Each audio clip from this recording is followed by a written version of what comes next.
Our goal is to achieve 4G stability. We won't know until the final day, but we remain confident despite the significant challenges. Regarding our 4G sales this year, as you've seen, we reached a new record of over 40,000 units in October. Our ESR orders and expansion orders remain substantial, with many deliveries this year. Our business copper and Ladao sales platforms are performing well. So we're confident about this year's sales volume, and our delivery profit margins are good, better than our previous figures. Next is cost control. As you can see, we haven't released new 4G models or had queues this year. We've spent money on development for 30 years and completed it. New R&D designs have also launched, so we should push forward with 4G cost control. From these perspectives, there are still opportunities. Of course, I'm not setting expectations too high. We'd be in trouble if we couldn't deliver. So if you want to see me here again next year, please help by supporting our vehicles. Guys, you just saw NIO CEO reiterate Q4 profitability, how they're aiming to achieve that, and it could really be possible. Now, I'm going to share my Q3 expectations in this video, but make sure you smash that like button because I don't know if I'll get my main channel back. I'm still working hard on that. So definitely smash that like button so you don't miss out on any videos.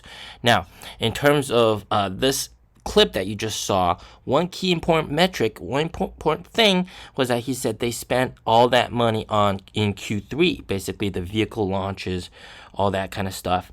And then also in Q3, we do know that they closed down a lot of NIO stores, so there's also like penalties to that, closure and severance pay, etc.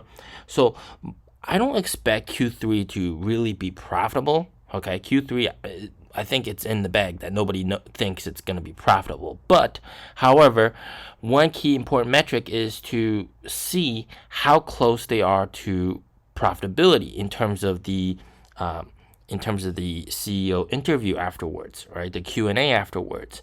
And if NIO CEO gives strong guidance that they are indeed, from what they're looking at right now, very close to profitability, then we could see NIO stock jump substantially, because here in the clip that you just saw, NIO CEO did say that their margins are much, much better with the Envo L90 and the ES8.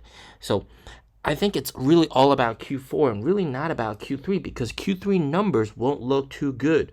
And it's all about the guidance for Q4.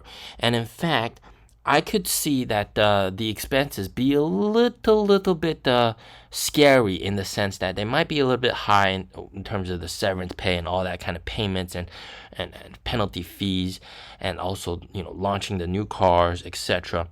So personally, I don't really care about Q3 that much. It's all about Q4, and then whether or not we can see good Q4 guidance. And right now, if they come out with something that's like signals that Q4 is going to be just a blockbuster and they've really cut down on expenses, then that would really help boost the profitability outlook of the whole entire company.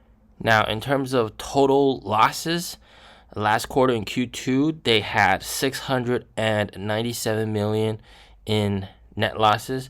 Well, hopefully this can be reduced down a little bit, but because of the one-time expenses, they might count that in as an impairment charge or something like that. We could see a number similar to this, but personally, if anything is under 500 million in terms of net loss, that's going to be extremely bullish. Another thing to keep in mind is that they did do the dilution, and also they had an investment into NIO China. So it'll be very interesting to see where the cash balance stands at the end of Q3. So just keep that in mind. So they raised more money, but they spent money buying back NIO China shares.